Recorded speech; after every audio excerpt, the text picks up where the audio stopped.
Alors vous avez regardé la vidéo précédente, hein. Maintenant on va faire donc des calculs et on va prendre un prix unitaire de ici 7 € le mètre. Alors on sait que dans ce cas-là, comme 7 c'est supérieur au coût moyen minimal, donc on sait qu'il y a une plage de rentabilité. Donc l'exercice consiste à trouver cette plage de rentabilité, c'est-à-dire XA, l'abscisse de A et l'abscisse de B, et également trouver la position du point M qui rend petit h, h c'est donc le bénéfice généré, maximal. Donc ici vous voyez h, vous l'avez ici, c'est 103 et quelques ici. Donc si je déplace le point M, ça augmente, 116, 118, vous voyez, 120, et là ça rediminue. Bon, c'est à peu près ici, par là. Voilà, donc ici vous avez ici la position du point M pour que le bénéfice soit maximal. Donc ça veut dire qu'il faut que pour un prix unitaire de 7 € le mètre, l'entreprise réalisera un bénéfice maximal en produisant à peu près 41,47 mètres de tissu. Et le calcul donc, de cette distance donc, donne exactement le bénéfice. C'est la différence entre la recette et le coût. Alors maintenant, regardons les calculs avec cette fonction ici et avec ce prix unitaire là.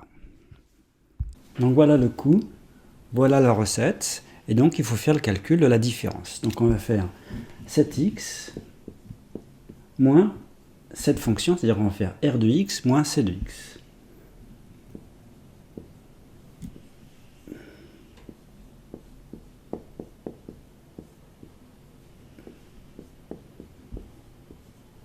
Bien, donc cette fonction, je peux l'appeler f.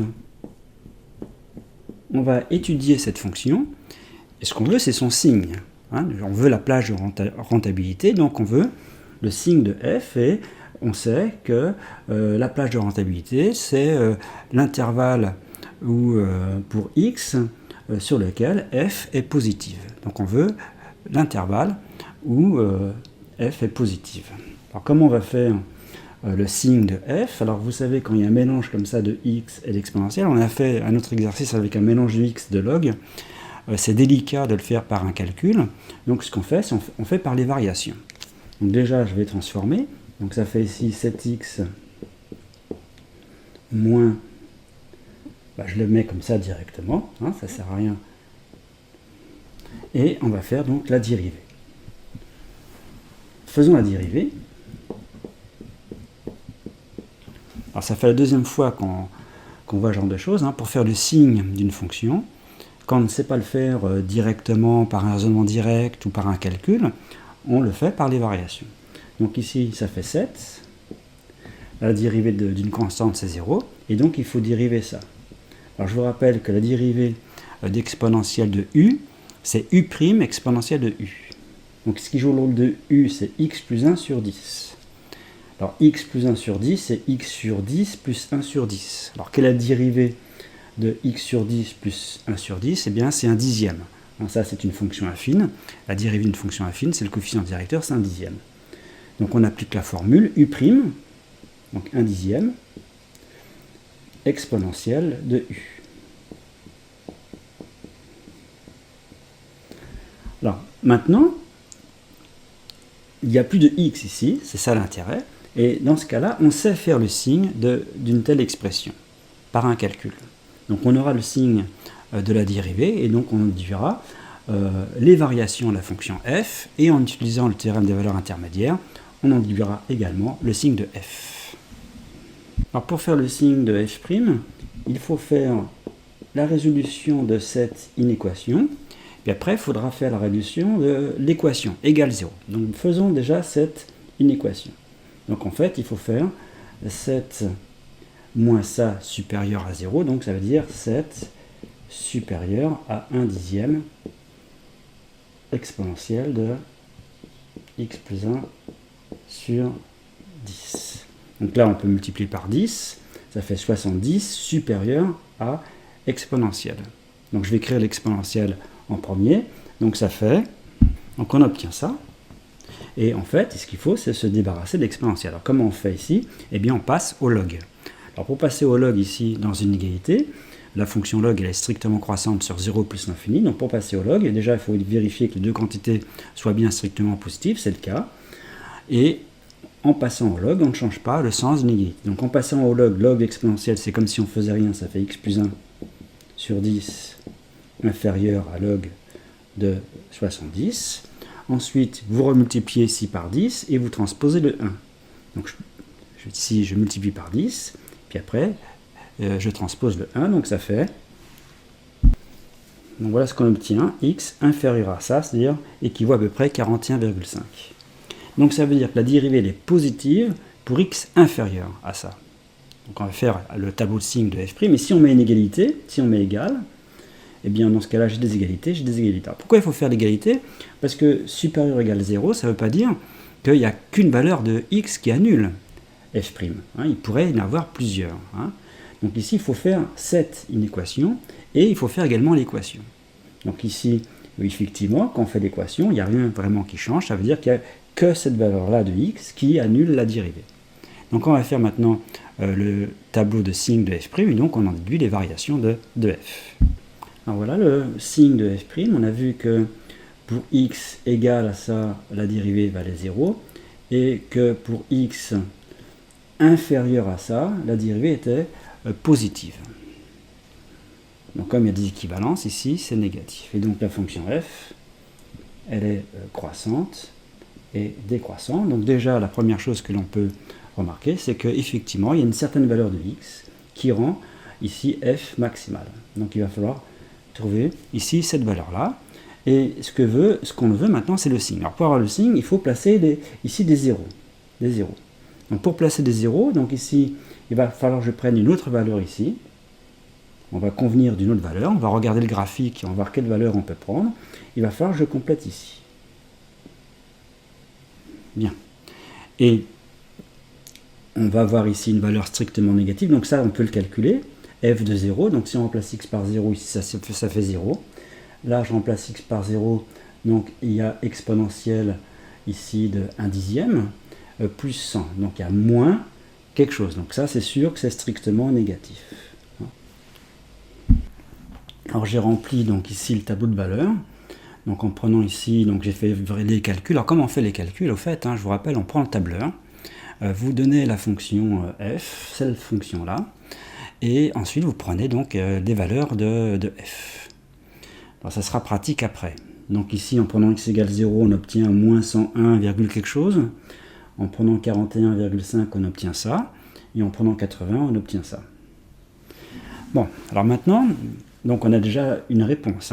La valeur de x pour, la valeur exacte c'est celle-ci, la valeur approchée c'est celle-ci, pour laquelle f, c'est-à-dire le bénéfice, est maximal. Donc ça c'est la première chose. Maintenant, ce qu'on veut, c'est la plage de rentabilité. Donc ici, la plage de rentabilité, ça veut dire qu'on veut que f soit positive. Donc il faut placer 0. Donc c'est l'utilisation du théorème des valeurs intermédiaires.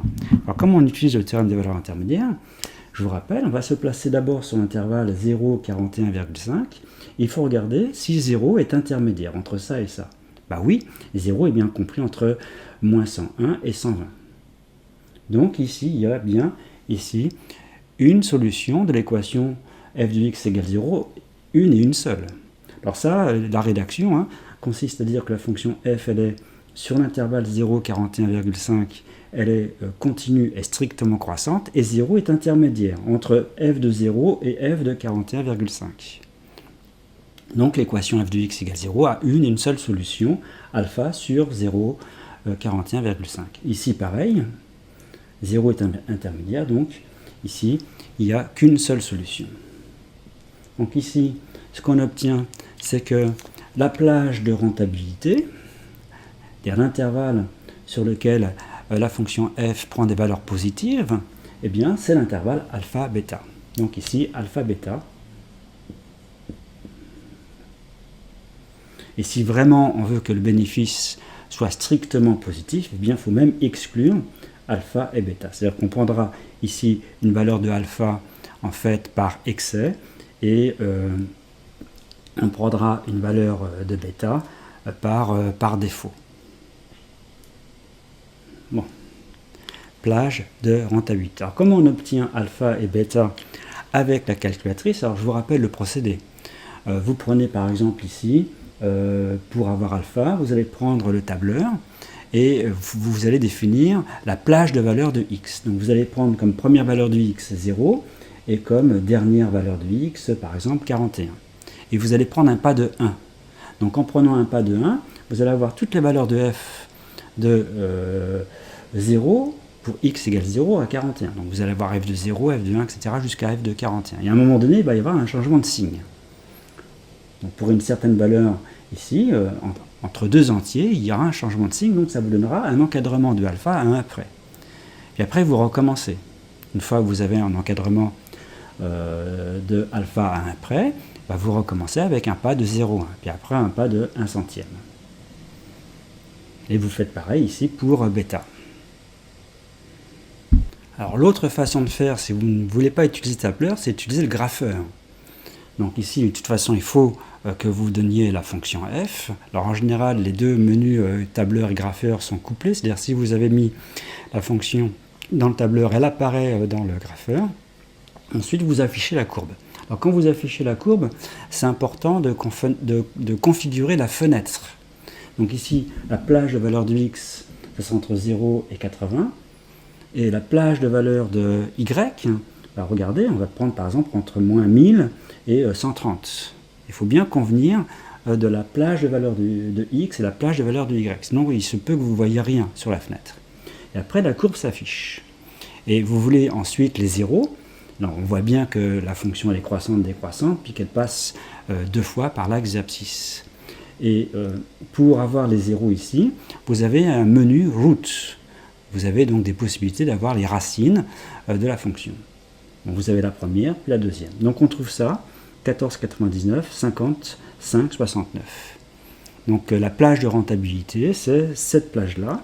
Dire c'est en fait l'intervalle, c'est l'entreprise doit produire entre, on va dire 15 et 55,6 mètres de tissu pour réaliser un bénéfice avec un prix unitaire de 7 €.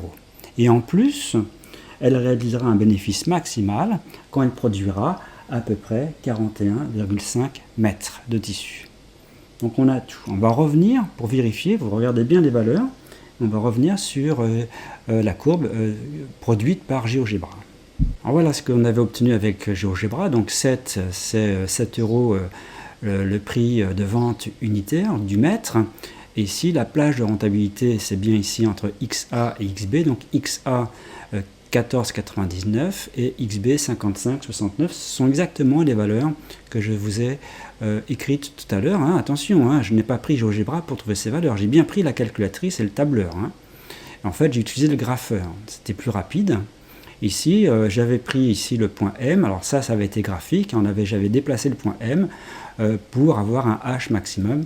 Et 120,39, c'est effectivement la valeur que vous avez vue tout à l'heure sur le tableau de variation. Hein. C'est bien l'ordonnée, c'est-à-dire c'est bien le bénéfice maximal. 120,39 €. Donc en produisant quoi? En produisant ici 41,47 mètres de tissu.